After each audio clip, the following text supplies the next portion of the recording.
The forest had no name worth remembering. North of the wall, nothing did. Trees grew crooked here, starved for light, their branches heavy with ice that cracked and dropped without warning. The wind moved between them like something alive searching. The snow on the ground was packed hard and gray, the kind that had been there long enough to forget what it was before. 7 men from Castle Black were running. They had been a patrol of 11. 4 were already gone. Not dead in any way a soldier could explain to himself. Cleanly not cut down by arrow or blade, but pulled under and taken apart by things that didn't bleed when you cut them and didn't stop when you kept cutting. The remaining 7 ran east along a ridge of broken stone breath, tearing out of them in white clouds, boots slipping on ice-slick rock. Their torches threw orange light that barely reached 10 feet. Beyond, Edric, the patrol's second in command, had stopped shouting orders 2 minutes ago. His voice was gone. His legs were not, so he ran. The whites came through the trees in a shambling wave, not fast, but relentless. A dozen of them, maybe more. Their movements were wrong in a way that sat badly in the stomach joints, rotating past, where a joint should stop, heads tilted at angles, feet dragging through snow without the weight of a living thing. Their eyes were blue in the dark. Not the blue of a winter sky. The blue of something lit from inside a very cold place. One of the men in front stumbled and went down hard on one knee. The white behind him closed the gap in seconds. 3 more converged from the left flank. That was when Edric heard the sound. Not screaming. Not the groan of dead things. Something else, a heavy drag across stone, rhythmic, deliberate. Coming from the tree line to the figure that stepped out was tall but across the shoulder, wearing armor that had been black once and was now the color of old dried blood mixed with soot. The breastplate was dented and gouged in places where the metal had nearly given. The left arm ended not in a hand, but in a mechanical brace of iron and cable, and where a hand should have been, there was a mounted mechanism that Edric did not immediately understand and did not have time to study. The right hand gripped the handle of a sword. Calling it a sword was the way you might call a ship's mast a stick. It was enormous, longer than most men, were tall, wide as a shovel. The metal dark and unpolished, the edge irregular from use. It had been dragged along the ground. That was the sound. Then he looked back at the whites, and whatever calculation happened in that moment was fast and quiet because he moved immediately after. He swung the sword in a low horizontal arc, taking the nearest 3 whites across the midsection. The blade did not slow. Bodies split at the waist and collapsed in sections, limbs still twitching. He stepped forward into the gap, already turning the swing into an overhead stroke that drove through a white skull and into the chest cavity of the one standing directly behind it. 2 from one motion. He did not pause to watch them fall. Edric had seen men fight. He had watched duels and skirmishes, and one pitched battle near Hardhome that he still had nightmares about. This was not any of those things. This was a man working through a problem with a very large tool, and the problem happened to be 12 bodies that would not stay dead. The issue Edric knew was that last part. The whites the stranger cut down were getting back up. The ones split at the waist were dragging themselves along the snow with their arms. A severed hand was still opening and closing. The blue light in their eyes had not gone out. Fire. Edric's voice cracked on the word. He pushed it. You have to burn them. The man glanced back once. His face was all scar and shadow, a jaw set hard, eyes dark and carrying the particular flatness of someone who had stopped being surprised by very bad things a long time ago. One eye had a faint discoloration around it that might have been an old wound. He took in Edric's words in about half a second, then turned back to the whites.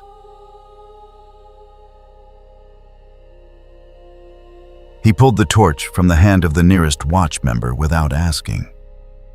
The man was too stunned to protest and hurled it into the cluster of dragging half-bodies at his feet. The snow around them was soaked with pine resin that had dripped from the trees. It caught. The whites did not scream, but they began to come apart in the heat, the blue light in their eyes guttering and dying. He took a second torch from another stunned watchman and threw it at the group still pressing in from the tree line. 2 whites walked directly into the burning pile rather than around it. The fire took them too. The rest stopped at the edge of the light.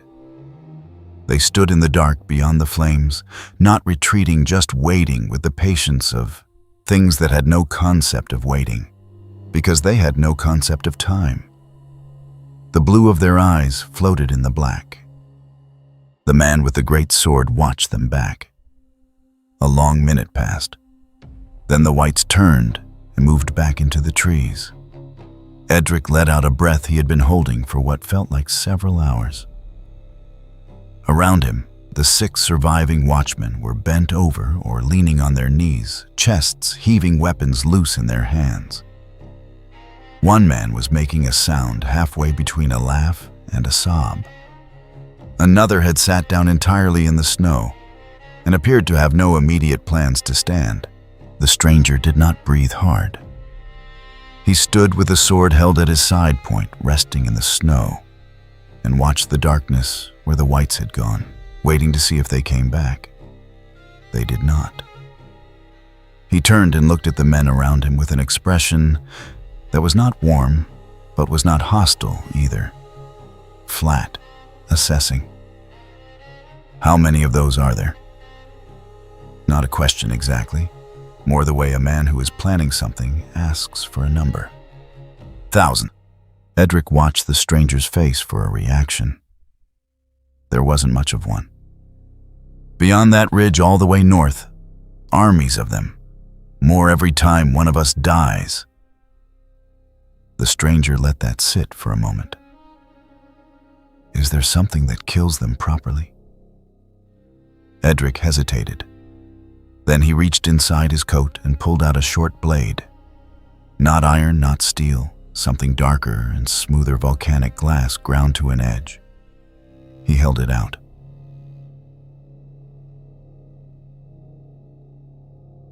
He had been carrying it for months without ever using it, keeping it the way a man keeps a last coin sewn into the hem of a boot. Dragon glass, and Valyrian steel if you have it. That's what ends them. The man took the knife, turned it over once, looked at it with the kind of attention a craftsman gives a tool he's never seen before, handed it back. I need more of it. There isn't more. A beat. Not here. There's a place south word is there's a mountain of it buried under the rock. The stranger said nothing. He looked north where the trees had gone quiet and the cold was settling back in around the dying fire. His jaw moved once, not speaking, just something shifting in the thinking behind his eyes. Then he turned south. Castle Black is that direction. Edric kept his voice careful. If you came through the wall, I know where the wall is. He started walking. The patrol, after a beat of collective uncertainty, followed him. What else were they going to do? 4 of them were dead. The forest was full of things that walked after dying. And the man who had just carved through a dozen of those things was heading in the right direction. Edric fell in beside him, keeping half a step back. Up close, the armor was worse than it had looked. The shoulder plate had been crushed and partially reformed, the metal bent back on itself, and then there were marks on the gauntlets that looked like teeth. The great sword resting across one shoulder now had nicks along the blade where it had struck things hard enough to notch the edge. And the man, wearing all of it, walked like he didn't notice any of it. Behind them, the fire burned lower. The trees stood silent. The darkness, he had already decided that whatever was in that darkness was less dangerous right now. then wondering what was walking beside him. They were 300 yards from the tree line when one of the watchmen, a boy really barely past his first ranging, touched Edric's arm and leaned close. "Who is he?" The boy barely whispered it. Edric thought about it for a few seconds. At the edge of the ridge where the tree line broke, and the land fell away toward the distant torches of Castle Black, something watched them go. It stood without moving, without sound. Its armor was not metal, but ice-shaped, and fitted the way ice can be shaped when the cold that forms it has intention.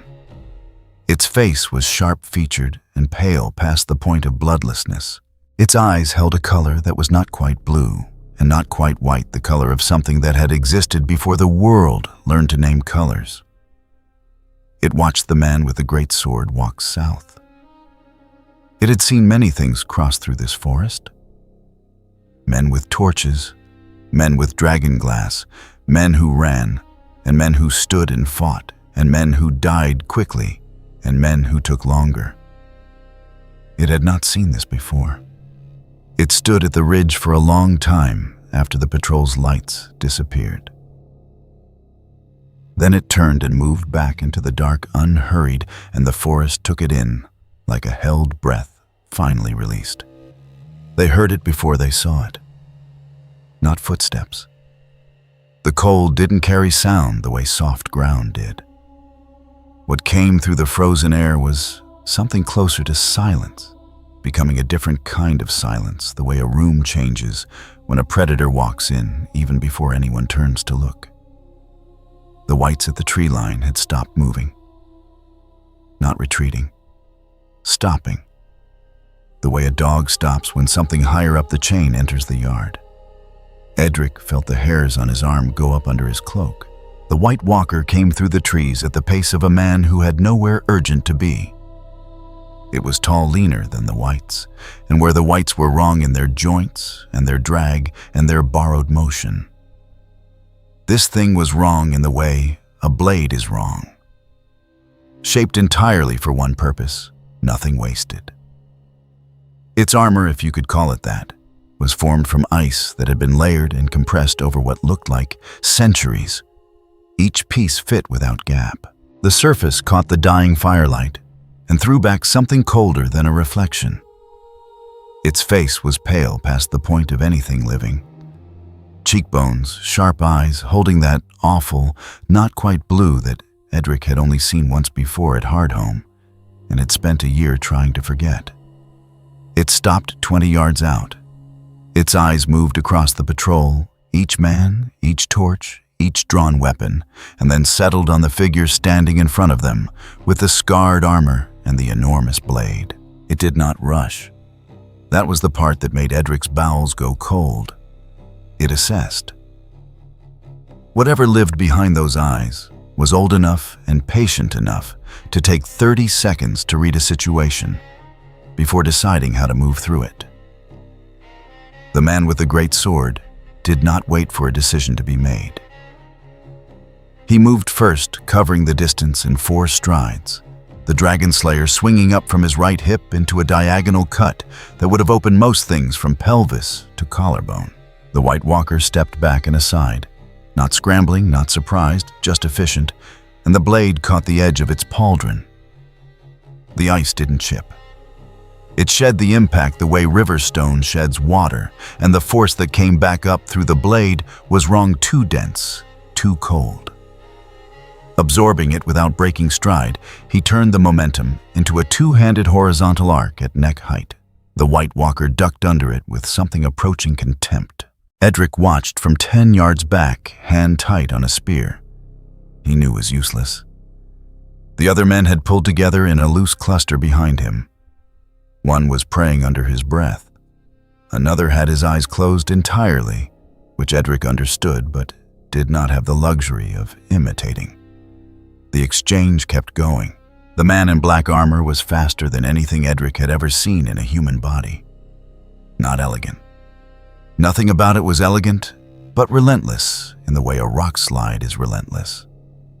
Each swing following the last without pause for breath or hesitation. The White Walker moved like it had already seen this before. It deflected twice with a forearm, the ice absorbing Dragonslayer's edge rather than breaking under it.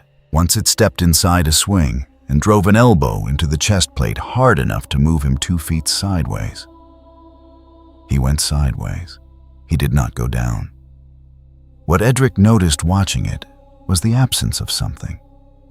The man landed every hit he could land, and some of them connected glancing shots, partial catches, one solid overhead blow that drove the walker back 3 full steps.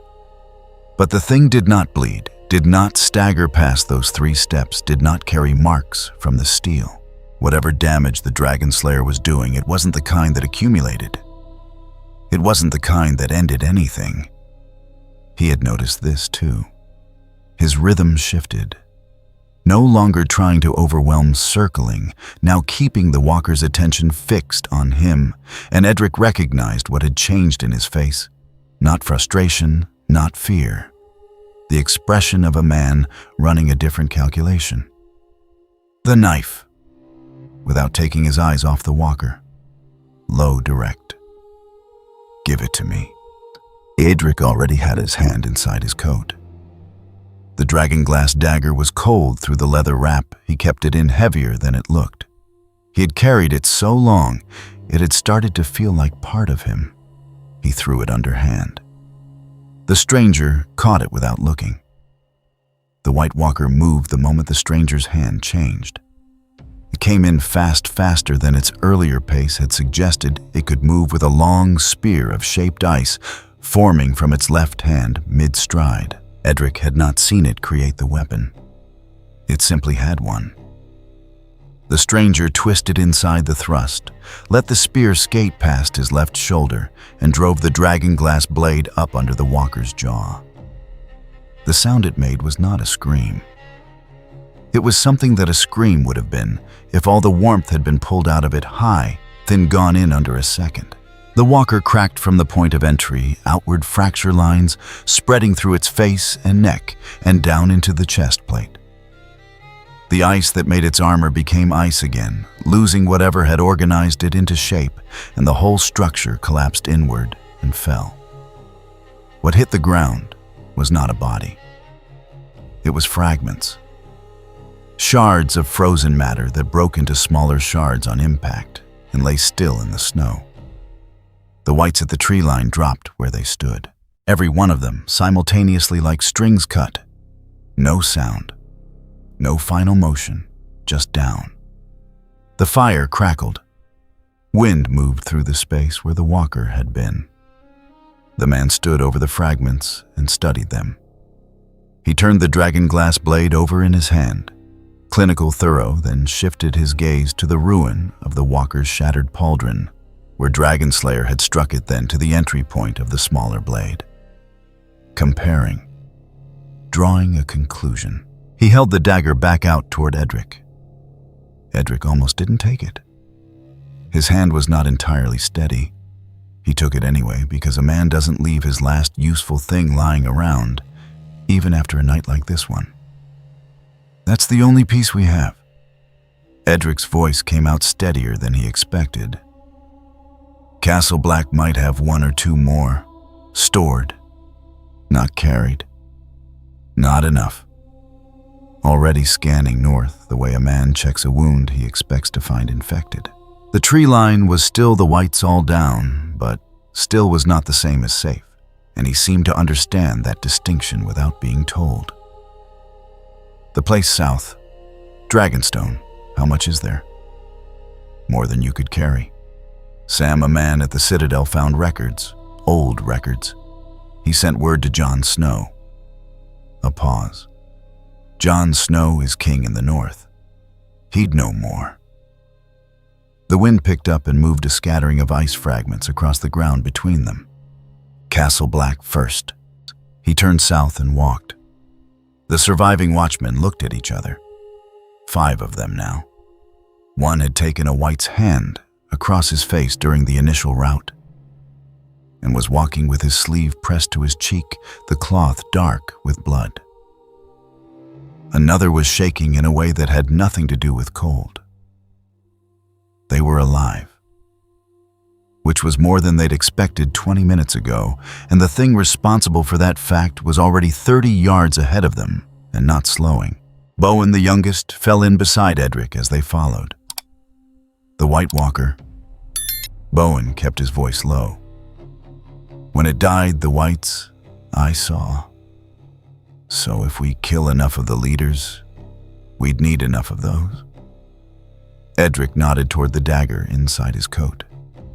And there's only the one. Bowen was quiet for a while, watching the broad scarred back moving through the snow ahead of them. He knew. Bowen's voice had something careful in it. As soon as the steel didn't work, he knew it wasn't going to work. He didn't keep trying the same thing. Edric had noticed that too. He thought about it as they walked the way the man had shifted without announcing the shift, the clean economy of recognizing a rule and adjusting to it. No wasted motion in the recalculation. No wounded pride about the fact that the first approach had failed. He's done this before, Edric said. Not here. Somewhere else, something else, but the shape of it is the same. Bowen considered this. Is that better or worse for us? Edric didn't have an answer he wanted to say out loud. Castle Black's torches were visible an hour later, distant and orange. At the base of the wall, the ice behind them rising into cloud cover until it disappeared. The wall at night looked less like a fortification and more like the end of the world, rendered in frozen water, something that marked a boundary. Not between north and south, but between the understood and whatever came before understanding. The gate guard saw them coming from 300 yards out. By the time Edric's patrol reached the tunnel entrance, there were 6 men waiting with torches and weapons drawn. The watch had learned in recent years to check what came back through the gate. The stranger stopped outside the torchlight and let Edric approach first. Edric spoke quickly to the gate captain Marsh, a man whose face had the texture and expression of old tanned leather. He explained in the fewest possible words what had happened. The ambush, the 4 dead, the whites, the White Walker, the man standing behind them who had killed it. Marsh studied the figure waiting beyond the torchlight. His torch threw just enough light to catch the shape of the armor, the dented black plate, the mechanical left arm, the sword across the shoulder, like a man carrying timber. Marsh's face did not change in any way that could be called reassurance. He's not Night's Watch. No. He's not Wildling. No. What is he? Edric thought about it. He had been thinking about it for an hour. Alive and heading south. Marsh fixed his eyes on the armored figure for another 3 seconds. Then he took in his 5 remaining men, all of them bearing the specific worn-down look of people who had spent the night being chased by dead things. Then his gaze went back. He comes in, unarmed or not at all. From 30 yards away, flat and immediate, no. Marsh stiffened. His hand moved toward his own sword. 2 of the gate guards shifted their weight. The armored figure walked forward into the torchlight and stopped 10 feet from Marsh, close enough that the height and scale were fully apparent. He regarded Marsh with the same flat patience he had turned on the White Walker. Not aggression, not challenge, just the settled willingness to wait for the situation to resolve itself and the complete absence of any concern about how it resolved. I'll leave the sword at the gate. The arm stays. Marsh stared at him. The mechanical left arm up close was not something you could call non-threatening. The brace had mounting points and articulated joints whose purpose was not immediately clear. And the overall impression was of something that had been built to solve problems that regular hands couldn't. But it was also clearly not a greatsword, and Marsh was a practical man who had survived 17 years on the wall by picking battles on a budget. The sword at the gate. You go where you're told inside the castle. A pause. Until I don't. Marsh absorbed this. He had the look of a man mentally writing a letter he would prefer not to have to write. Until you don't. The gate opened. Edric walked through first, then the surviving men of the patrol. The man in the black armor came last, pausing at the threshold to lean the dragon slayer against the wall beside the gate. He did not glance back at it after he set it down. Did not do anything to suggest he was concerned about leaving it. He walked through the gate as though he had simply put down a tool he didn't need indoors. Inside the castle was lit and restless. The gate opening at this hour had pulled men from their bunks, and a loose ring of watchmen stood in the yard with the expressions of people who had heard something bad and were waiting to find out how bad. They saw the patrol's reduced number and went through their own silent count. They saw the blood on Aldrich's face. They saw him. The ring did not close in. It widened slightly. People stepped back without quite stepping back, the small adjustments of bodies that don't want to commit to a direction. He stopped in the middle of the yard and took in Castle Black the way he'd taken in everything else: walls, buildings, men, the gate behind him where his sword was propped, cataloging, filing it away. Then his eyes found Edric. "Jon Snow, where?"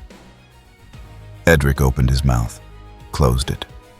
Thought about the chain of ravens that would need to fly, the days it would take, the conversation that would follow.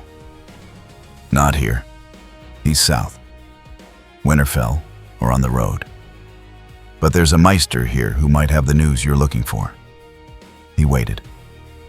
"About Dragonstone," Edric added. A moment longer, those dark eyes on him. Then a single nod. The way a man who has gotten the minimum useful answer moves on to the next piece of the problem.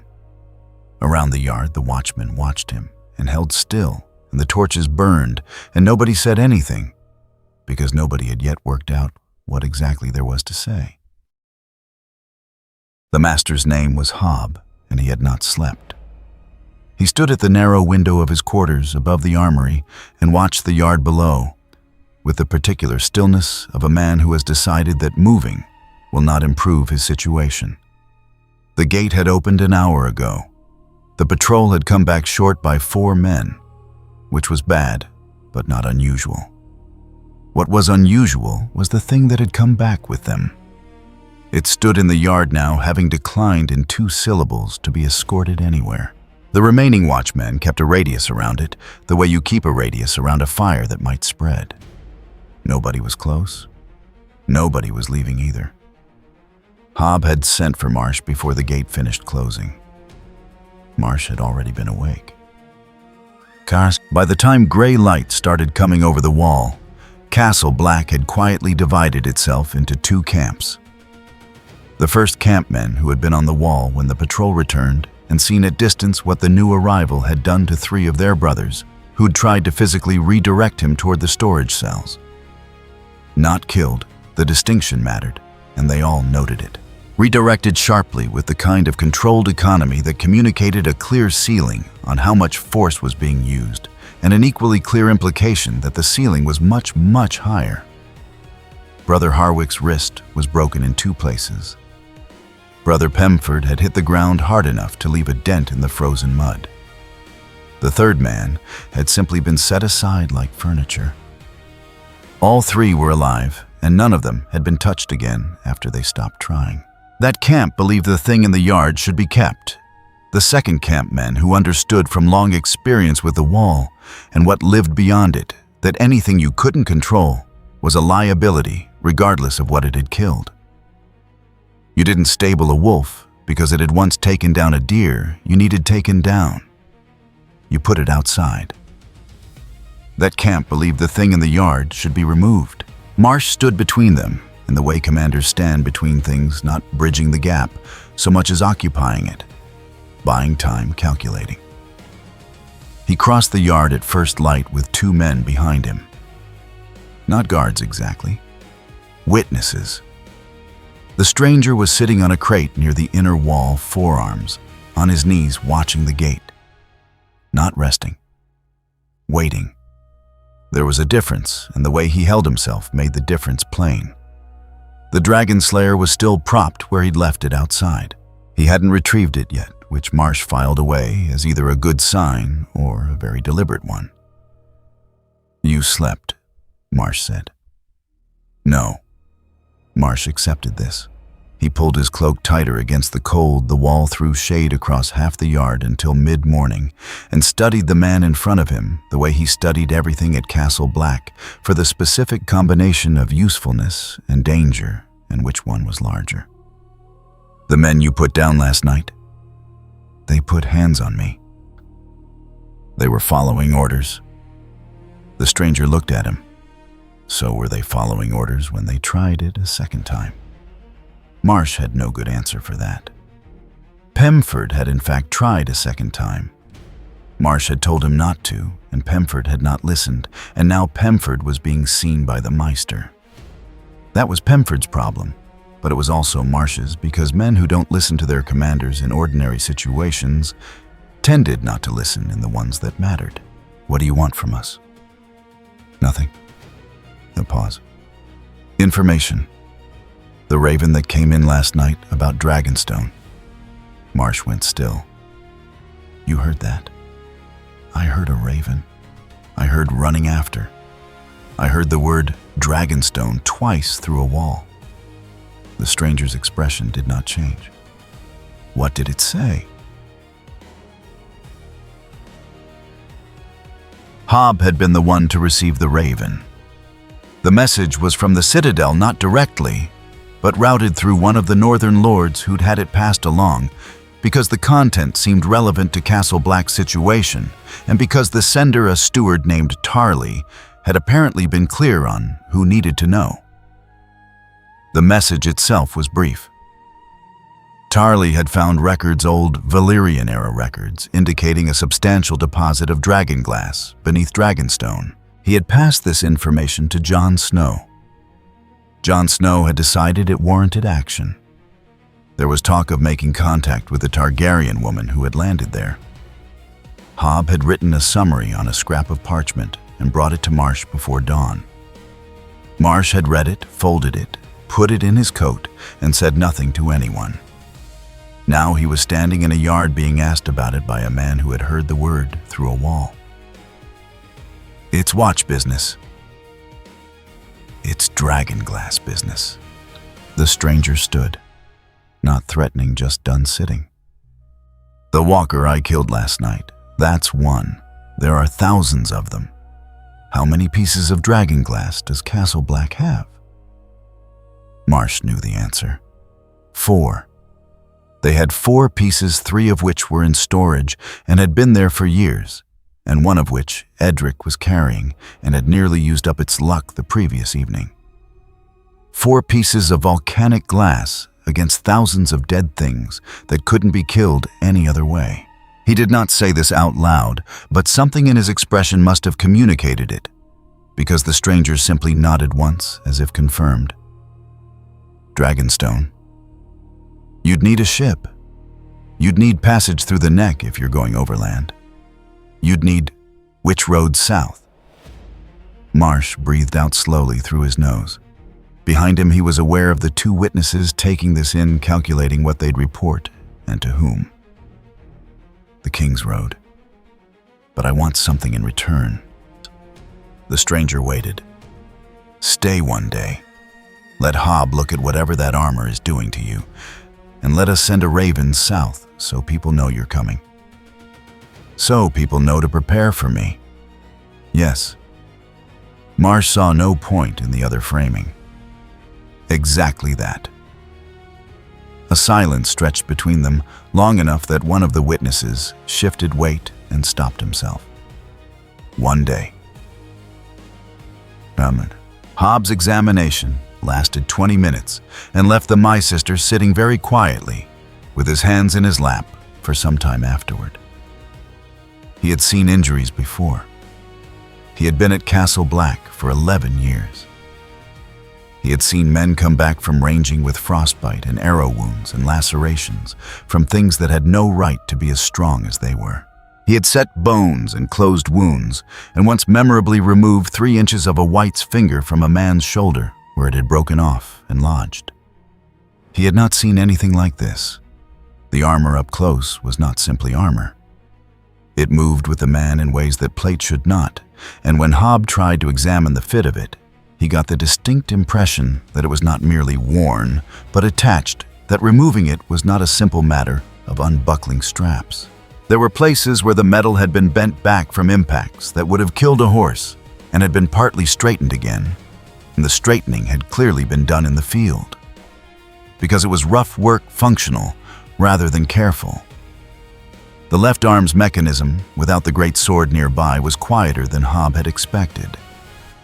It had a cannon mounting, he was certain of that now, and secondary articulations whose purpose he could not determine. The man himself sat still for the examination with the patience of someone who had done it many times before and expected nothing useful to come of it. You have 3 cracked ribs, at minimum, possibly 4. The left shoulder has been dislocated and reset so many times, there is almost no... Hob stopped. Started again. You should not be sitting upright. I know. The armor is... I know. Hob set down his instruments. Is there anything I can actually do for you? The stranger considered this with what appeared to be genuine thought. Salt, bandaging, anything that keeps things clean. Hob provided these.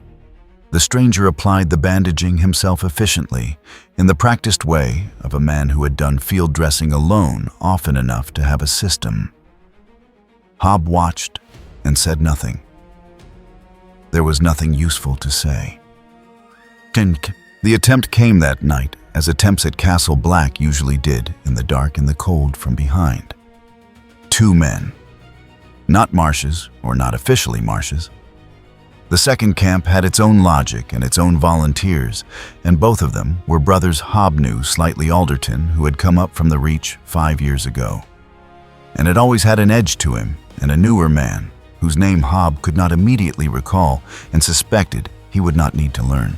They had chosen the storage room, where the stranger had agreed to sleep the compromise. Marsh had brokered a room with 1 door and 1 small window, and the strong implication of being easier to manage. What they had not accounted for was that a man who had spent years being hunted by things considerably worse than 2 watchmen with belt knives did not sleep in a way that left him off guard near a door.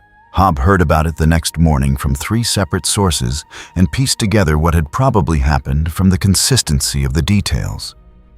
A sound at the door, the latch lifting, and then very fast movement in the dark that resulted in 1 man unconscious and 1 man with 2 fingers pointing in directions. Fingers are not designed to point, both of them left in the doorway, neither of them dead. The stranger had gone back to his crate in the yard before the sun came up. Marsh found him there at dawn, same posture as the morning before. Alderton. I don't know their names. He'll live. I know. Marsh stood beside the crate for a moment. The wall behind them caught the first thin light and threw it back cold and flat. The Raven went south last night, before Alderton. Good. People will be waiting for you. People are always waiting for something. The stranger stood, rolled his neck once, and moved toward the gate where his sword was. Open it! Marsh gestured to the gate guards. The mechanism turned. The dragon slayer was where he'd left it untouched, frost gathered in the grooves of the blade. He picked it up and settled it across his shoulder, without ceremony, the way Hob picked up his satchel in the morning. He walked through without looking back. Marsh stood at the open gate and watched the road south swallow him up, the black armor going gray in the early mist, then smaller, then gone. He stood there for a while after. Yarwick, one of the gate guards, came to stand beside him. Should we follow him, sir? Someone will. Marsh turned back into the yard. We don't need to. He pulled the folded parchment from his coat. The summary Hob had written, the dragon glass, Dragonstone Jon Snow's name at the center of it all, and looked at it one more time. The ravens we sent south. How many? 3. Winterfell the twins' relay, and one directed Dragonstone. Marsh folded the parchment and put it back. Then the news moves faster than he does. Whatever's waiting for him down there will have time to get ready. He did not say whether he thought that was better or worse for the people waiting. He walked back across the yard, and the gate swung shut behind him. And Castle Black went back to being what it always was, a cold place full of men who had run out of anywhere else to go, holding a line that kept getting harder to hold. The King's Road south of Castle Black was not a road so much as an intention, a cleared line through mud and rock that suggested without promising that a man might get somewhere if he kept walking. In summer, it was passable. In the tail end of a long winter, it was the kind of ground that ate boots and broke axles and reminded travelers that the continent did not particularly care whether they arrived. He was 2 hours out before the first tail appeared. Not subtle. 3 men on horseback, keeping 300 yards back, riding single file, the way men do when they're trying to look like they aren't following someone. He noted them and kept walking. They kept their distance, which meant they'd been told to watch, not act. Marsh's men, most likely, or at least Marsh's orders. He filed it away and put it behind him in his thinking. The road wound southeast through thinning forest, the trees here shorter and more ordinary than the ones beyond the wall, their branches bare and gray in the morning cold. Smoke hung low over the hills to the west. Cook fires, probably, or something that had been a cook fire and gotten out of hand. Hard to tell from this distance. He watched it for a few minutes as he walked and decided it was not his problem yet. It became his problem an hour later. Guess the village had maybe 40 houses. Had. Half of them were burning, and the other half had been emptied quickly enough that meals were still on tables. He could see that through one open door as he came down the hill toward the main track. The people who had been eating those meals were in the road now, or what was left of them. A woman sat against a fence post with her hands pressed to her side. 2 men were face down in the mud, with crossbow bolts between their shoulders. A child of perhaps 6 stood in a doorway, watching everything with the blank expression of a person whose mind has stepped back from what it's seeing. The soldiers were still there, 14 of them by his count. Not Night's Watch. These were sellswords or deserters. The kind of men that wars leave behind when they move on, stripped of unit and purpose, still armed, still dangerous, operating on the logic that what can be taken should be. They wore mismatched armor and the livery of at least 3 different houses in various states of defacement. 3 had crossbows, 4 were mounted. The rest were on foot, doing the work of going through buildings. One of them saw him come down the hill and said something to the man beside him. Heads turned.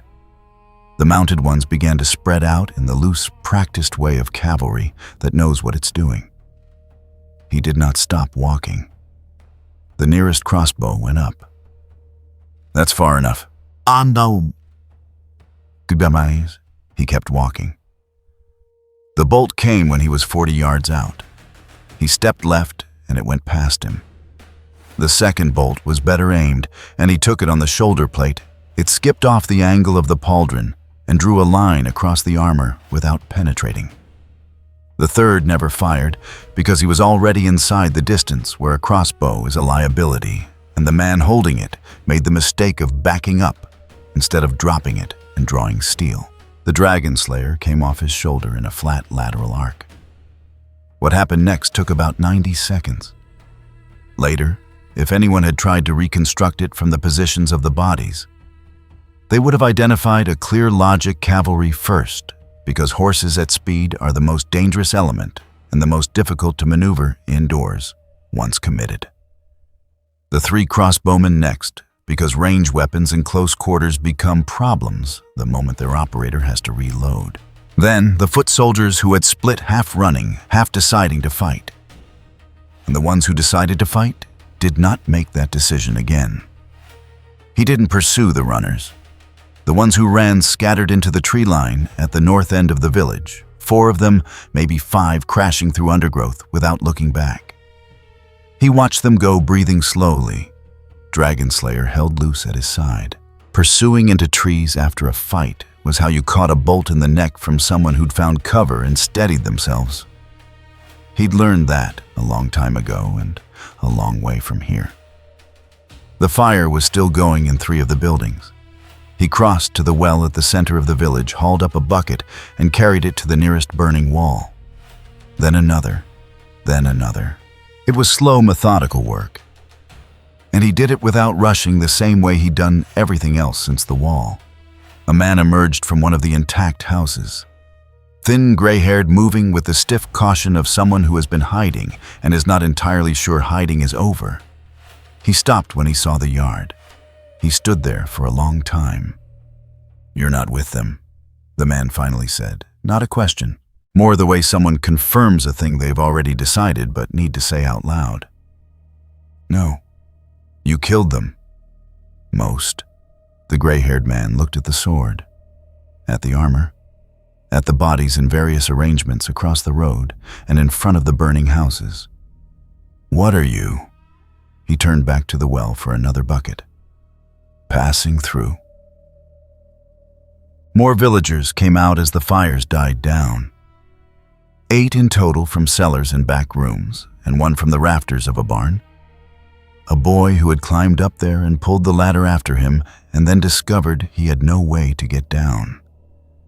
He lowered the Dragonslayer against a fence and talked the boy through, dropping into a hay pile, while the gray-haired man, who turned out to be the village elder, went from body to body checking for anything useful. The woman against the fence post had a punctured side. He sat beside her, opened the satchel Hob had pressed on him at the gate, salt bandaging a small pot of something that smelled medicinal, and worked on the wound with the brisk efficiency of a man who has patched injuries in the field more times than he slept in a bed. She watched him with frightened eyes and did not speak. "You'll live," he said when he'd finished. "Keep it clean." "Why are you helping us?" she asked. He thought about it for a moment. An honest answer would have been complicated, and she was in no condition for complicated. "I need to keep moving," he said. This was in the way. The elder had been listening. "The men who ran, they'll bring word back." "I know. To whoever sent them, or to whoever pays for news."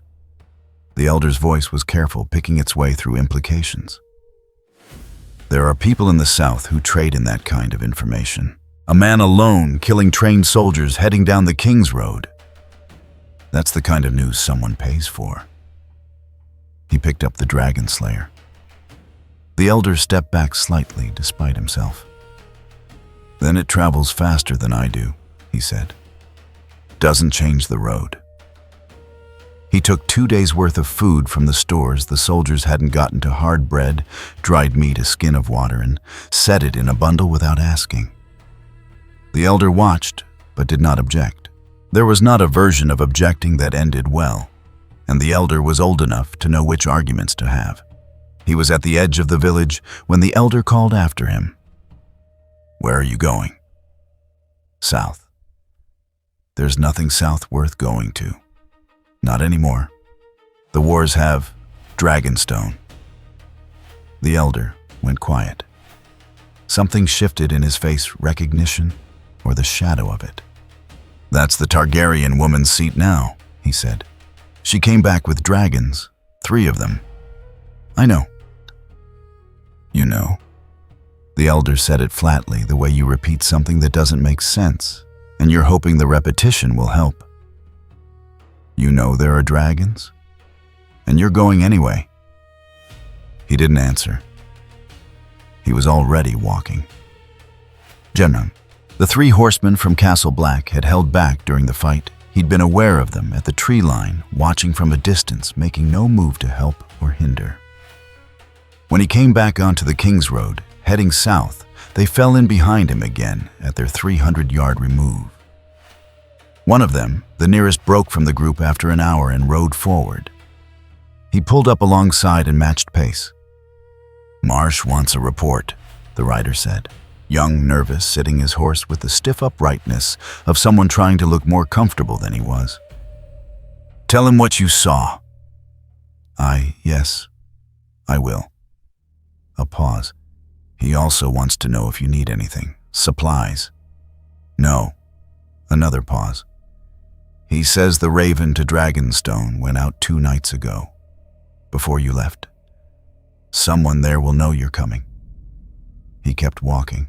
The rider kept pace for another 100 yards, clearly waiting for a response, then gave up and turned his horse back toward the others. The King's Road stretched south through low hills, the sky above it, the flat white of a winter that wasn't done yet. A long way ahead, somewhere past the horizon, the continent narrowed toward the sea. Somewhere at the end of that was a castle built on a rock, and under the rock was the thing he needed. He walked. Ranta. 4 days later, and 40 miles south of the village, a man with a ragged cloak and a fresh bruise across his jaw was shown into a candlelit room. He was one of the soldiers who had run. He'd ridden hard for 2 days to get here, and he knelt on a stone floor that was not designed for comfort and addressed the figure at the table. "There was a man," he said, "on the King's Road, north of the Twins. He came down alone into Aldrich's company, 14 men, 3 horses' crossbows." He stopped. There was nothing left of them. Nothing useful. The figure at the table was still for a moment. Alone. Alone.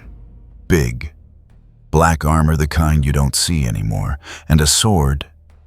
The man paused, trying to find the word for it. Not a sword. A slab. Like someone had decided a sword wasn't enough and kept going. Where was he heading? South. The road runs to the coast from there, or down through the riverlands. But the people in the village said he asked about Dragonstone. Silence. Then the scrape of a chair and boots on stone, and a shadow moving across the candles. How long ago? 4 days, maybe 5. Another silence longer. "Send a rider to King's Landing. Tell them we have a problem on the King's Road." A pause that had something deliberate in it. "And send for Clegane." The man on his knees did not know which Clegane was meant. He thought about asking and decided against it. He had a strong feeling he already knew. The blockade was visible from half a mile out. They had picked the narrowest stretch of the King's Road, a defile between 2 low hills, where the road compressed to 20 feet across both shoulders, dropping into drainage ditches that had frozen over and then thawed and frozen again, until they were ankle-deep traps of ice and mud. 30 men in mismatched Lannister livery stretched across the gap in 2 ranks, front rank with spears grounded back rank with crossbows up. On both hillsides, more men archers, maybe a dozen total, positioned where they could angle down into the road. Behind the ranks, a destrier stood with the patience of a horse that has been through worse. The man on it was not particularly taller than the men around him seated on the horse. It was only when he stepped down in the moment before the horse visibly relaxed that the scale of him became clear. Gregor Clegane hit the ground, and the ground noticed. He was in full plate, not ceremonial plate, not the polished display armor of men who wanted to be seen, but field plate that had been repaired and re-repaired until it bore the record of every fight it had survived. The helmet was closed. In one hand, he carried a sword that most men would have needed both hands and considerable optimism to lift. He held it at his side with the loose grip of someone carrying a tool they were very comfortable with. He stopped in the road and waited. The stranger came down the hill at the same pace he'd been moving since the wall. Not fast, not slow. The pace of a man covering ground. He saw the blockade. He saw the archers on the hillsides.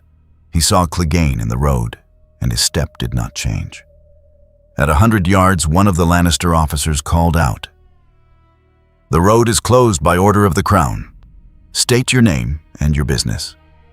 He kept moving. "This is your only warning." 80 yards, 60, The crossbowmen in the back rank were pulling taut, now tracking him. On the hillsides, arrows were notched. The officer's horse shifted sideways beneath him. At 40 yards, he stopped. The silence that followed was the kind that happens when a large number of people are waiting for someone else to make the first move. And everyone has quietly decided it shouldn't be them. Clegane stepped forward and stepped.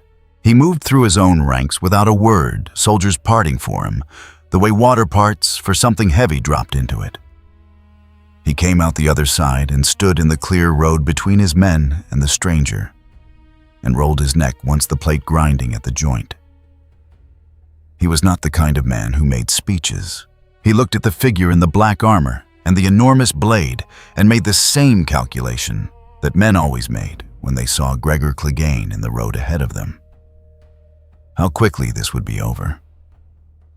He had not before today been on the wrong side of that calculation. The Dragon Slayer came off the shoulder in a single motion. Not raised high, not held at guard, just brought down to low, carry the point, resting near the road surface. The blade angled out. A waiting position, not defensive. The posture of something that is deciding where to begin. Clegane charged. No build-up, no circling, no exchange of posture. Just the full weight of the man at speed sword coming across. In a horizontal arc that had ended duels, crumpled shields, and on one occasion taken a destrier off its feet. It was the kind of blow you didn't block. You moved or you didn't, and men who didn't move were recorded somewhere as a lesson. The stranger moved, but not back. He stepped into the arc and let the flat of Clegane's blade catch the upper edge of his pauldron rather than his neck, absorbing the impact sideways, the force driving him a full yard to the right and dropping him to one knee in the mud. Metal screamed against metal. The shoulder plate held. He was back up before Clegane recovered his swing. Dragon Slayer came up in a diagonal cut at the inside of Clegane's right knee. Not the blade, the flat, a deliberate choice to break the stance rather than open the leg. Clegane took it and grunted and shifted weight to compensate, which is exactly what the blow was meant to force. The weight shift opened his left side for a half second. The follow-through was a two-handed overhead that came down on the left pauldron with enough force to leave a hand-deep dent in the plate and knock Clegane sideways. It didn't put him down. His left arm hung wrong for a moment, shoulder joint, compressed arm gone briefly dead from the impact. But he kept his feet, kept his grip, and turned back around with the expression of a man who has decided to be much angrier than he was a moment ago. The archers on the hillsides held. Nobody had given the signal. The officer in the road was watching with his mouth partially open. Beside him, 3 soldiers had taken 2 or 3 steps back and then noticed they'd done it and stopped. Clegane came again this time in a controlled series, short, heavy, economical, each stroke designed to force a response and create an opening. It was not elegant, but it was sound, the product of years of understanding that his body was an engine and the sword was where its energy went. He was good. Anyone watching would have admitted that. Against anything that could be hit and hurt by enough force applied consistently, he was very close to unbeatable. The problem was that the figure in the black armor absorbed force differently. The plate held things that should have broken it. The body inside continued after impacts that should have ended a fight. Once Clegane's sword caught the stranger clean across the ribs, a solid hit, enough to fold most men, and instead of going down, he turned the collapse into a roll and came up inside Clegane's guard with Dragon Slayer reversing into a short, upward stroke that caught the bottom edge of the helmet and snapped the head back. Clegane staggered. 3 steps.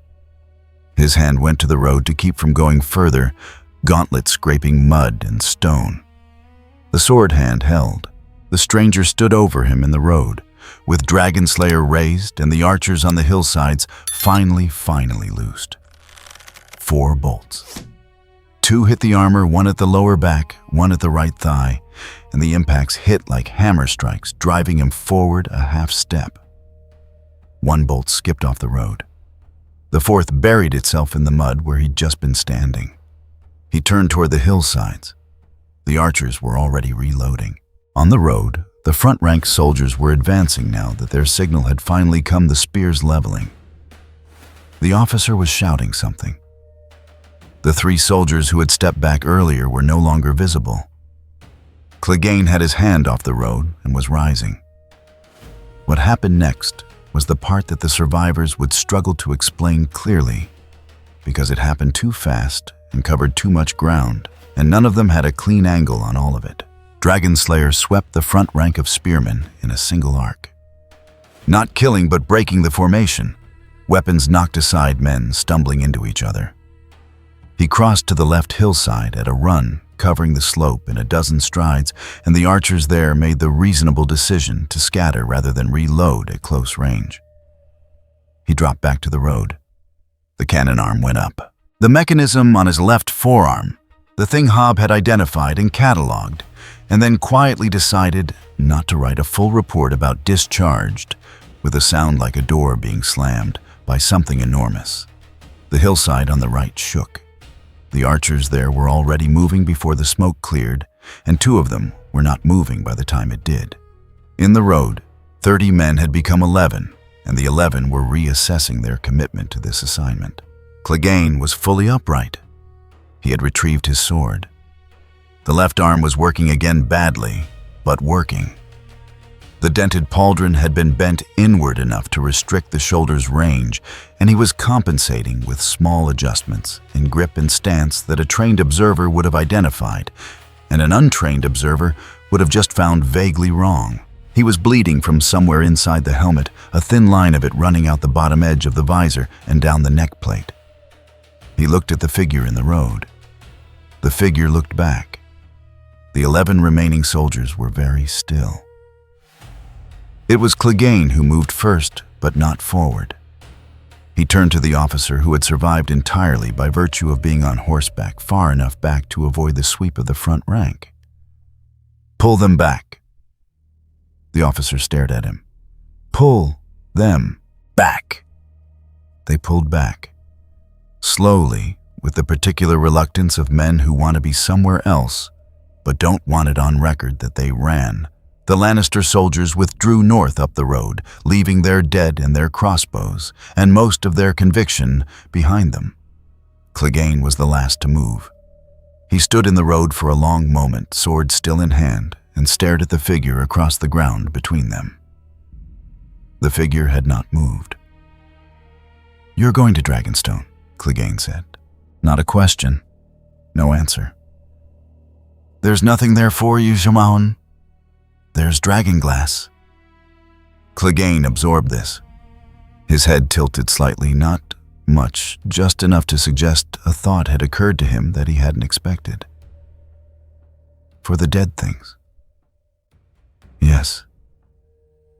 A long silence. Wind moved through the defile. Somewhere to the north, a horse was moving away, at speed the officer most likely already composing his report. Clegane looked down at the dent in his pauldron. He looked at the road between them, which had several new features. Then he turned and walked north. The officer reached a way station before dark, paid 3 times the going rate for a fresh horse, and was back on the road south before the stars were properly out. He had a report to deliver, and he had already revised it 3 times in his head, and it was not improving with revision. The mountain had withdrawn.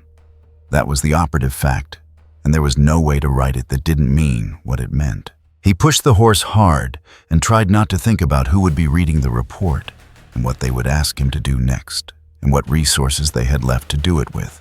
Behind him on the King's Road, the black armor moved south through the dark at the same steady pace as always. The message had arrived 3 days before he did. A raven from the Riverlands routed through 2 relay stations, the parchment creased from handling and the ink slightly smeared where someone had folded it before it dried. The man who received it read it twice, standing at the window of Dragonstone's war chamber with the gray sea visible behind him.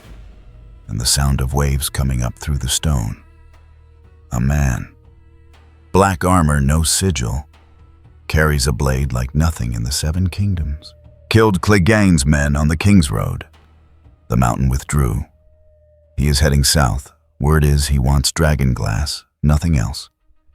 Below that, in different handwriting, a single line added at the relay. The mountain withdrew. The man who received the message set it on the table and looked at the map spread there.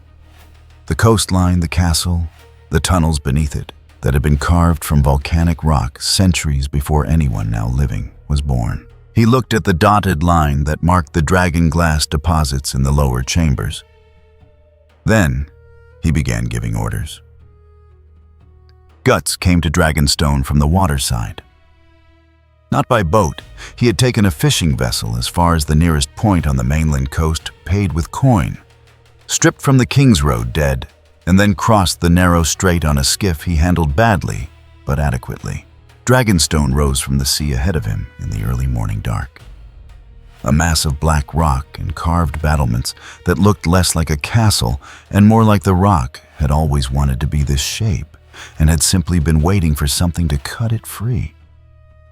Every surface that could hold a carved dragon held one. The effect in poor light was of a structure that was watching. He came up the eastern cliff face on a route that a goat would have found ambitious. The rock was wet and irregular, old handholds carved into it in some places. Maintenance access servant passages, the kind of infrastructure that castles needed and that architects rarely drew on the official maps. He climbed with the systematic patience of a man who has climbed worse things, under worse conditions. Dragonslayer strapped across his back, the weight of it familiar enough by now that he barely registered it. He came over the wall at a point between two guard posts in the gap that the rotation left unwatched for approximately 4 minutes. He had watched the rotation for 2 hours from the water before he started climbing. The inner ward was stone and shadow torches at intervals throwing more contrast than light. 2 guards crossed the far end and disappeared through a door. He moved to the nearest wall and held still until they were gone. The lower tunnels were accessible through a grate in the courtyard floor maintenance access, as he'd suspected heavy iron, but the hinges were old, and the locking mechanism was a bar rather than a padlock. The kind of thing that kept rain out rather than people. He lifted it, lowered himself, pulled it closed above him. Below was rock and the smell of something ancient volcanic mineral. The specific cold of places that hadn't seen sunlight in centuries. The tunnel was low enough that he had to angle the Dragonslayer sideways to navigate the first turn. He kept his left hand on the wall and moved by the faint glow of phosphorescent mineral deposits in the rock face. Not much light, but enough to read the tunnel's shape. He was 50 yards in when the first bolt hit him. They had chosen the position well. The tunnel kinked right at a natural compression point where 2 lava channels had once merged and left the rock above thicker and the passage below narrower. A man coming through had to turn sideways, head down. Dragonslayer dragged rather than carried. The archers on the other side of the kink had positioned themselves in a wider section where they could stand upright and draw properly. The first bolt took him in the left side at the kink. The berserker armor held the head compressed against the plate without penetrating. But the force was enough to push him into the wall shoulder first. And the impact sent a spike of pain through the cracked ribs Hobb had cataloged at Castle Black. He went down to one knee in the tunnel. Crossbow bolts in an enclosed space made a sound entirely different from bolts in open air. Shorter, harder, the noise cut off by the walls before it had anywhere to go. The second bolt came immediately after and skipped off the floor 6 inches from his knee. He got his back against the wall. The tunnel kink gave him cover from direct fire, but the archers had the angle on any forward movement. To his left, the way back was clear. He could retreat. He did not retreat. The cannon arm came up in the confined space, and he angled it toward the ceiling of the tunnel rather than forward, not at the archers, but at the rock above the kink, where the volcanic compression had left the stone thinner than the sections around it. The discharge was contained and enormous. In the tunnel, the sound of it physical, a pressure that hit the eardrums like a fist. Dust and fragments of rock came down from the ceiling. The kink held, but the section of wall beside it did not, and the new gap was wide enough. He went through it at a run. 2 archers. One had dropped his crossbow to cover his ears. The other had kept his grip, but the discharge had rattled his aim, and the bolt went into the ceiling. Neither of them had a second shot before Dragonslayer came across. In a flat sweep, the flat of the blade deliberately ribs cracking rather than worse, and both of them were on the ground. He stepped over them and went deeper. The second trap was subtler. A section of floor that had been treated with something oil or a compound that behaved like oil coating the volcanic stone and turning it frictionless. He caught it at the edge, felt the surface change under his boot, and stopped. Ahead past the treated section, 3 men waited with spears in a wider chamber. Behind the spearmen, a door. Behind the door, based on the mineral smell intensifying in the air, was what he'd come for. He looked at the treated floor, looked at the spearmen. He picked up one of the fallen archer's crossbow bolts and threw it at the nearest torch bracket. The bracket tilted. The torch dropped onto the treated section.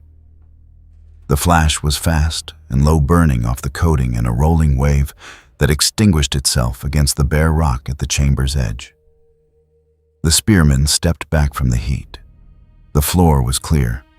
He crossed it before they'd reformed their line. The fight in the chamber was brief and geometric.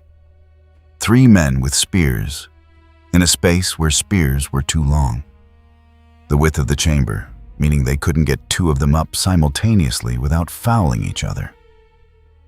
He took the outside one first, inside the reach of the spear, and the geometry unraveled from there. The door behind them was barred from the outside, which meant someone had come through recently and locked it behind them. He hit the bar with Dragonslayer's pommel once, twice, and it gave. The chamber beyond was larger than he'd expected. The walls were raw volcanic rock, dark and close-grained, and from every surface that faced inward, the dragon glass grew not scattered, not in pockets, but in formations. Dense clusters of black obsidian that caught what little light there was and gave it back sharp-edged and cold. The deposit ran floor to ceiling on 2 walls and spread across the floor in places where the formations had fractured and fallen over centuries. There was, as the records had apparently indicated, a great deal of it. He worked quickly, not grabbing, selecting. The goal was not quantity, but utility blades that could be worked to an edge, points that would hold on impact lengths that could serve as heads for improvised lances. He broke pieces from the formations where the crystal structure looked clean, tested the edge against his gauntlet, discarded anything that didn't hold. What remained went into the bag he'd carried for this purpose, heavy canvas, reinforced, stripped from a trader's pack outside the twins. When the bag was full enough that it would still move with him, he stopped. He tied it closed, settled the weight across his left hip, and turned back toward the door. The air in the tunnel had changed. He noticed it before he could identify it. A pressure shift, something moving through the rock structure above him that the rock was transmitting down through the floor and into his boots. Not footsteps. Too large, too rhythmic, and moving in the wrong plane. Wings. He came out of the maintenance grate into a courtyard that was no longer quiet. Soldiers were moving in multiple directions with the purposeful chaos of men responding to an alarm, some toward the tunnel access, some toward the seaward walls, some simply moving because movement felt better than standing still. 3 of them saw him emerge from the floor and froze in the specific way of people who have been told something is coming and have just processed that it has arrived ahead of schedule. He did not stop for them. The courtyard gate was open. The alarm had required it, or someone had made a mistake in the rush. He was through it, and on the exterior steps before the 3 frozen soldiers had finished deciding what to do. Behind him in the war chamber somewhere above, a horn sounded. On the far side of the castle, on a promontory of black rock that jutted over the sea, a shape that had been folded and still resolved itself into motion. The wingspan was visible first, massive, the color of a bruise in the pre-dawn light, catching the wind before the body below it was fully extended. The sound that followed was not a roar exactly. It was the announcement of something that did not need to explain itself. A soldier beside the exterior wall pressed his back against the stone and stopped moving entirely. His mouth was open.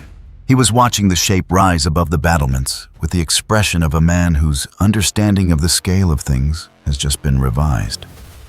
He looked at the figure in the black iron standing on the steps with a heavy canvas bag and a sword that should not have been portable.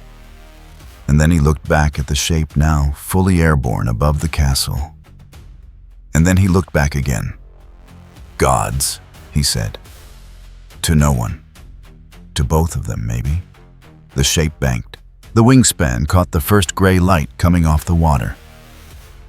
Scales the color of a burning coal bed, the undersides of the wings catching orange from the torches below.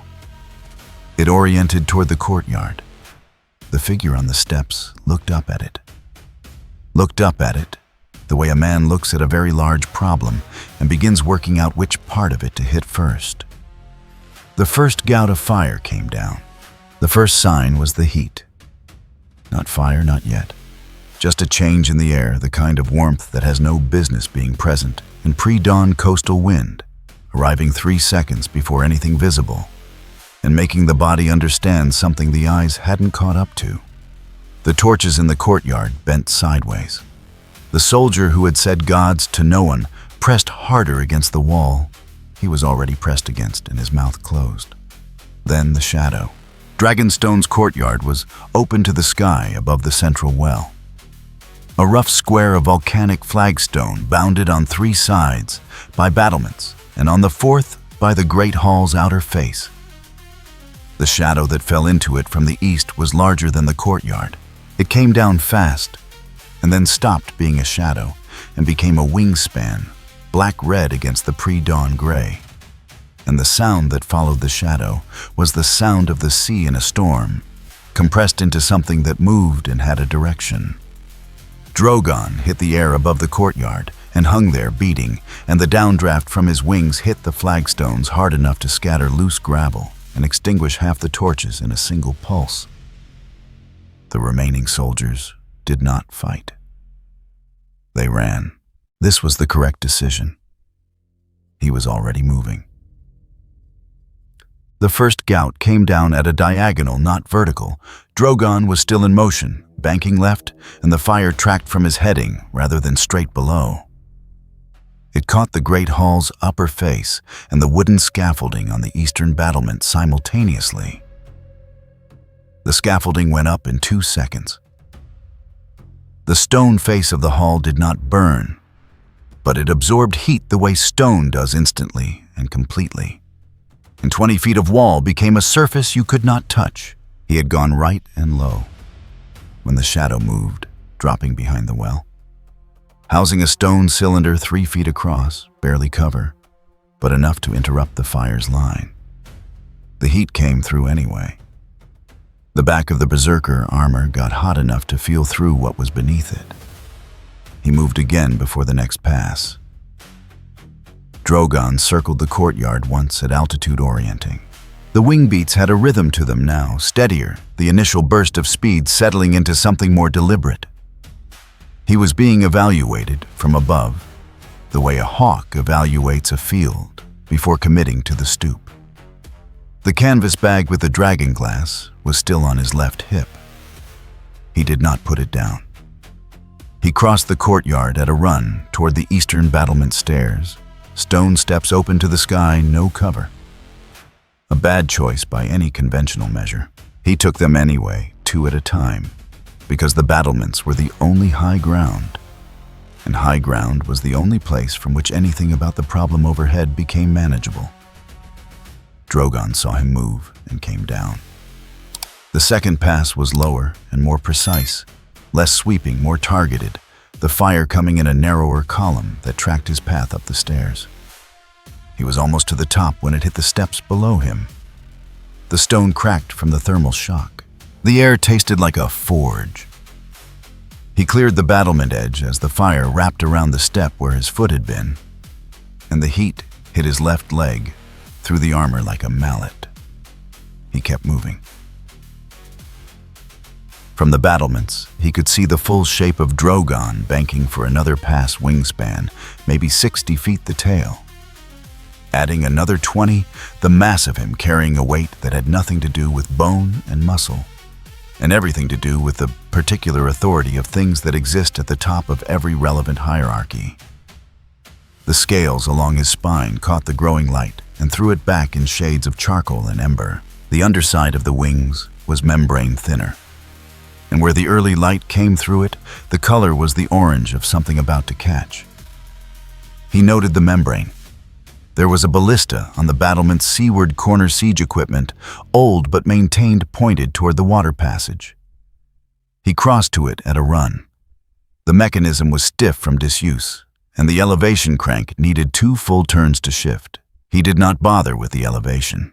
He cranked the horizontal traverse until the ballista faced the courtyard, pulled back the loading arm with the weight of his body rather than the ratchet, and seated the bolt.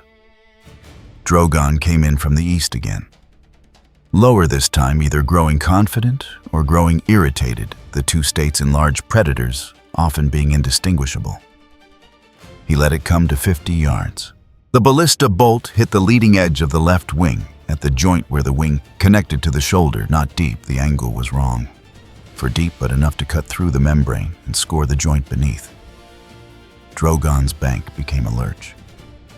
The fire he'd been building came out sideways, not down, catching the upper battlements on the south face instead of the courtyard below. He screamed, not in the way animals scream, but in the way large things make large sounds. When large things happened to them, a noise that resonated in the flagstones and in the teeth of everyone within 100 yards.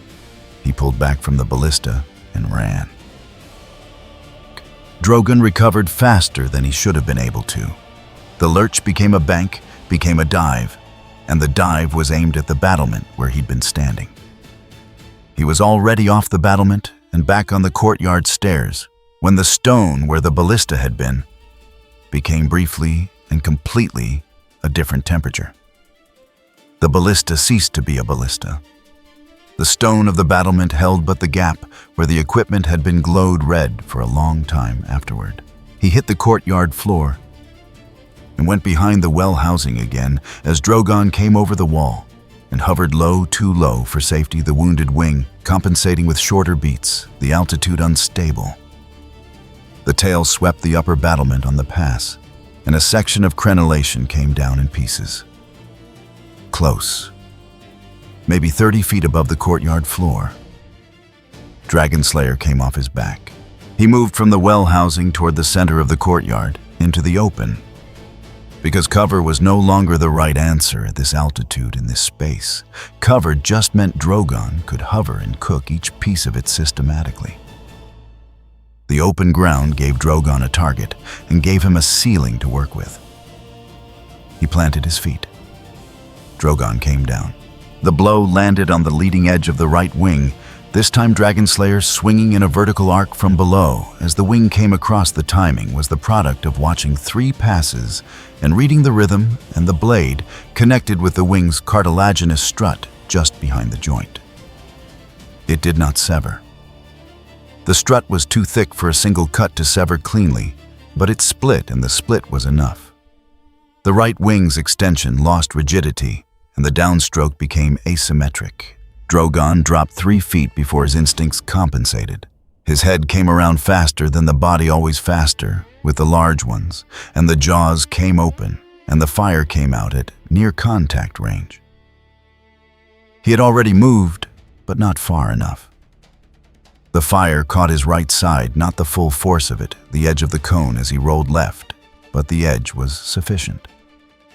The Berserker armor's right shoulder guard, went from black to something between gray and orange. The skin beneath registered what the armor could not fully absorb, and the register was significant and immediate, and it did not stop him. But it was the kind of thing that built up and accumulated and would eventually require accounting for. He came up out of the roll with Dragonslayer in both hands. Drogon was above him, adjusting the wounded wings, finding a new rhythm that worked around the two damaged joints. Still airborne, still dangerous. The fire would keep coming as long as he had altitude and angle. But he was changing how he held the right wing. He watched this. He understood what it meant, not from any knowledge of dragons, but from years of reading how damaged things moved and what their damage cost them. The right wing was compensating. To compensate, Drogon needed altitude.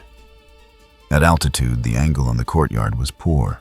If he wanted to make another close pass, he would need to commit the right wing to a full extension. And the full extension would put stress on the split strut. He walked backward to the courtyard wall and put his back against the stone and waited. Drogon circled. Once. Twice.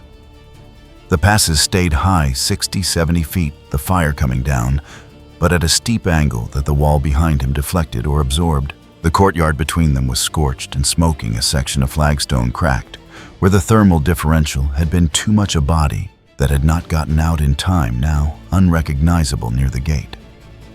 The circling continued. On the third circuit, Drogon began climbing. Not retreating, angling toward the open sea, the wing beats finding the updraft off the cliff face and using it to gain altitude with less demand on the right joint. He rose above the level of the castle, above the height of the wall, far to the north, until the scale of him was something that had to be processed in pieces. Then he banked seaward, and the silhouette diminished against the lightening sky. He watched until Drogon was out of effective range. Then he lowered Dragonslayer and stood in the ruined courtyard and took a breath that cost something. The right side of the armor was still hot. He could smell it. The castle was not entirely empty. A few soldiers remained in doorways and behind walls, the ones who had been too slow or too frozen to run, and had then found that staying in cover was safer than moving. They watched him stand in the center of the wreckage, and none of them moved toward him. He checked the canvas bag. The dragon glass was intact. The bag had been on his left hip, away from the fire, and the obsidian did not care about heat. He checked the count roughly. Enough. More than enough for what came next. He walked out through the main gate. It was standing open. The alarm had required it, or the soldiers who'd been on gate duty had made the reasonable calculation that the courtyard behind them was not where they wanted to be. Behind him, dragonstone burned in patches. The scaffolding was gone entirely. The southern battlement would need significant reconstruction. 3 of the interior walls bore scorch patterns that would take years to weather away. He was 200 yards down the causeway when he heard a horn behind him. Not an alarm horn, a signal horn. 3 short notes. A recall signal. He did not look back. In the war chamber, in front of a map with new burn marks on its edges from a candle that had been knocked over during the chaos, a man who had received the raven 3 days ago sat and wrote. He wrote 2 letters. The first went to King's Landing, the second to a lord whose location he preferred not to commit to parchment.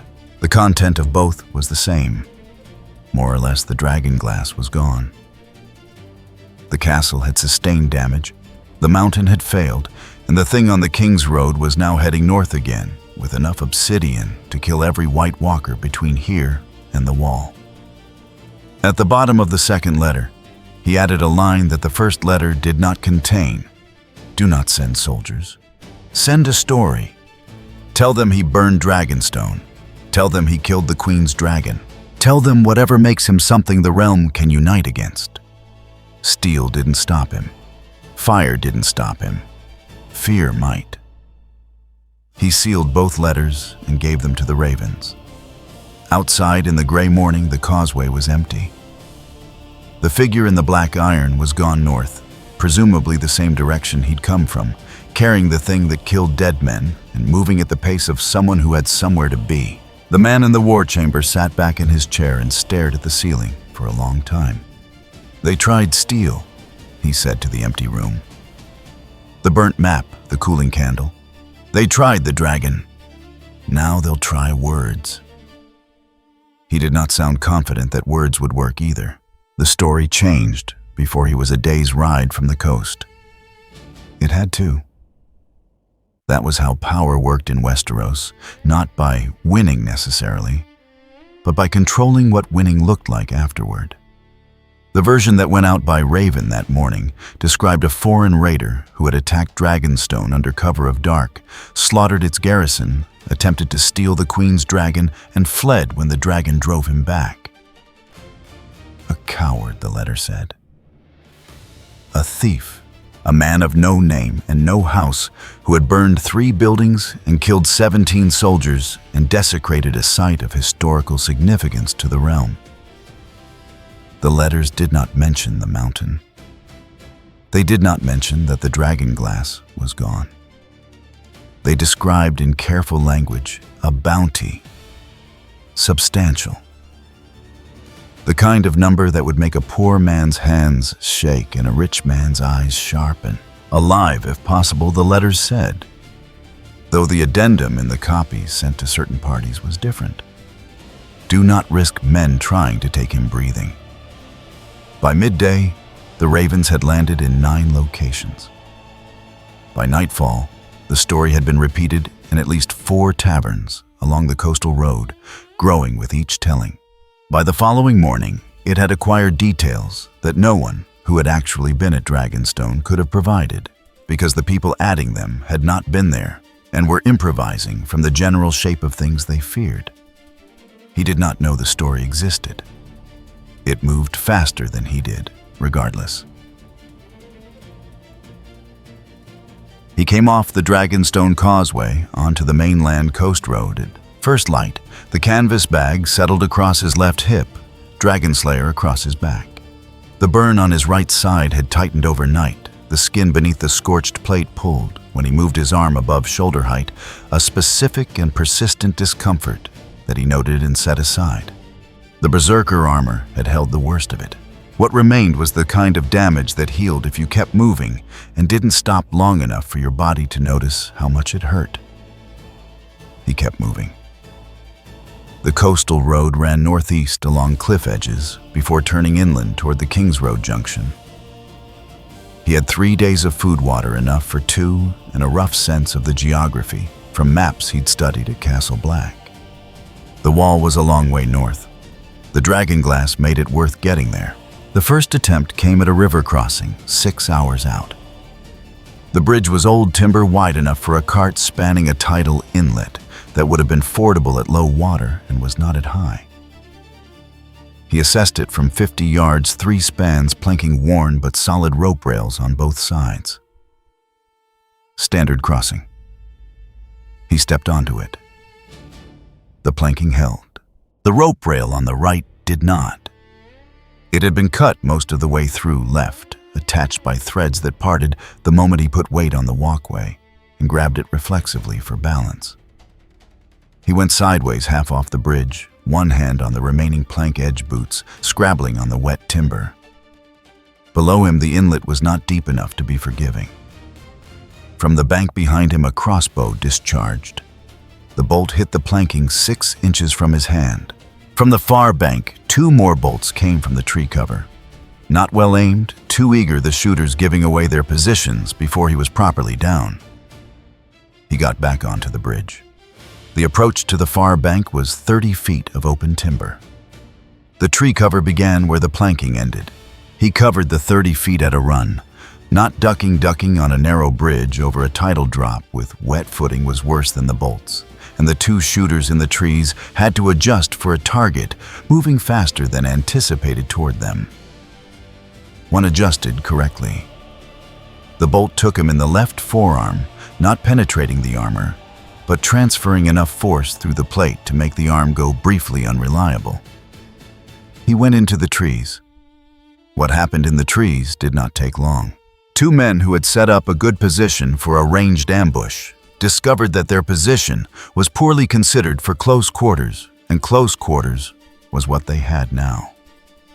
He left them alive because killing them would have required a second use of the arm that was currently informing him at length about what bolt force felt like, transferred through iron, and the arm could do the work, but he'd decided against unnecessary accounting. The third shooter back on the near bank had retreated. He came out of the trees and continued northeast. The letter found him at a way station 2 days later. He had stopped for water a stone trough at the junction of two farm tracks fed by a pipe from a hillside spring. A rider came down the South Fork at a pace that suggested purpose rather than coincidence, pulled up 20 yards away, and held out a sealed envelope from a distance that suggested he had been briefed on the relevant safety margins. "From a lord who prefers not to name himself," the rider said. "Young, well-equipped, nervous, in the way of people who have been given an errand they understand might go badly. He asks that you read it." He took the letter. The seal was plain wax, no sigil. Inside the parchment was good quality, not court quality, but better than merchant quality, the kind that said, "I have money, and I am choosing not to advertise whose money it is." The writing was clear and without flourish. "You have demonstrated capabilities of considerable military value. The matter of the dragon glass suggests a purpose that aligns with certain interests currently underserved by the existing powers of this realm. There is gold, there is land. There is the possibility of a title, if that matters to you. What is required in return is discussed in person only. The bearer knows the location." He read it once. He turned it over. The back was blank. He fed it into the small fire he'd built to boil the water. The only warmth he'd allowed himself at the way station, 2 sticks and dried grass, functional rather than comfortable. The parchment caught cleanly and was gone in under a minute. The rider watched this. "I'll tell him no," the rider said carefully. "Tell him whatever you want." The rider left. He filled his water skin, put out the fire, and moved on. Nenk, the bounty hunters found him on the 3rd day in the hill country north of the Riverlands, where the terrain went to broken ground and shallow ravines, good hunting country as it happened for anything with more patience than speed. There were 6 of them, professionals in the sense that they had done this before and had equipment suited to it, 2 with crossbows covering high ground on both ravine sides, 2 with nets and weighted lines for disabling. Rather than killing one with a short lance on horseback, waiting at the ravine's exit, one further back is what they probably called a reserve, and what he fed Dingas he recognized as someone who ran when things went wrong. The nets were the interesting part. Not many hunting parties brought nets. Someone had briefed them. He had seen the crossbows on the high ground before he entered the ravine movement against skyline amateur positioning. The kind of error that happened when people assumed their target wouldn't be looking up.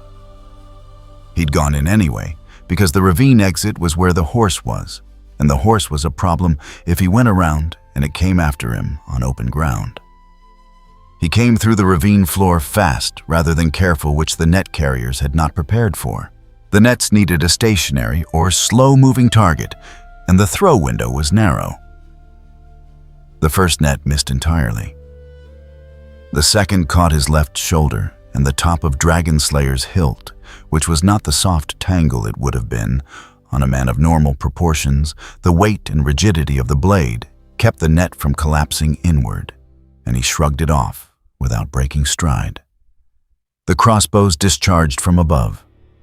One bolt hit the ground. One hit the right pauldron on the already damaged side, and the impact stacked on the existing injury in a way that whitened his vision for a moment. He did not stop. The lance came in from the ravine exit on horseback, and this was the most dangerous piece cavalry in a confined exit, no room to step fully aside, the horse's mass doing most of the work, regardless of the man's skill. He went to his knees to let it pass over him, felt the shaft graze the top of the helmet, and drove Dragon Slayer's pommel into the horse's shoulder as it went past. The horse shied and stumbled, and the rider went down hard. The cannon arm cleared the two high ground positions in a single discharge, angled at the ravine wall between them, not at either archer, but at the rock face, which shed a section of loose material that had been waiting for exactly this kind of encouragement. Both archers left their positions at speed. The reserve man was already gone. He got up from his knees. The rider from the horse was on the ground alive, deciding whether to continue participation. The two net carriers were retreating north. The horse had recovered its footing and was moving south at pace, reins trailing. He stood in the ravine exit for a moment, breathing. The right side hurt. He set off north anyway. So, by the time the wall came back into view, a white line at the horizon that became a white mass and then became a thing too large to fully see. The dragon glass had been checked and rechecked and was intact. 63 pieces in workable condition. 14 blades already shaped to usable length by the natural fracture lines of the stone. Enough. The cold came back properly 3 days south of Castle Black, the kind that had intention behind it and was not interested in whether you noticed. He pulled his cloak tighter and kept going. At a crossroads with a cairn of stones marking it, a raven sat on the topmost rock and watched him approach without flying off. Ravens at Castle Black were trained to carry messages and return, and he had seen enough of them at close range to know the difference between a wild bird and a bird that was waiting for something. This one waited until he was 10 feet away and then took off north toward the wall without apparent urgency. He watched it go. Someone at Castle Black knew he was coming. He made camp that night in a hollow in the hillside. Out of the wind, a small fire of dead wood that he let burn down to coals before he slept. The dragon glass was between him and the hillside. Dragon Slayer was between him and the fire's remains. The burn on his right side had settled from acute to chronic present consistent, demanding a small portion of attention that he parceled out and set aside. Hobbs' bandaging was still in place under the armor, grayer than it had been and needing replacement. He would deal with it at Castle Black if they let him in, or he would deal with it himself if they did not. He slept in the way he always slept, not deeply, not trustingly, but sufficiently the part of him that watched, never going fully quiet. Before dawn he woke to snow, not the driving snow of a storm, just a fall steady and light. The kind that covered ground without drama and changed the color of everything from dark gray to pale gray and kept going. It had been falling for hours quietly while he slept. The coals were buried. The Dragon Slayer had an inch of white on the flat of the blade. He looked at the snow for a moment, to the north in a direction he couldn't see, but understood well enough the wall stood in the dark, and the dead walked in the forests beyond it. And the dragon glass in the canvas bag was the only thing he'd found in this entire country that worked on them the way things were supposed to work. He got up. He shook the snow off Dragon Slayer and put it across his back. He picked up the bag. South of him, the story about the foreign raider was still spreading new cities, new details. The bounty number climbing as pride required it too after what had happened to the mountain. Somewhere in King's Landing or Dragonstone or a Lord's Hall, he'd never enter men were drawing up plans and counting soldiers and sending ravens working through the moves of a game he had declined to join. North of him, the dead kept accumulating. He walked into the snow. If you enjoyed this video, don't forget to leave a like and subscribe to the channel, and be sure to turn on notification so you won't miss our future video. Thank you for watching, and we will see you next time.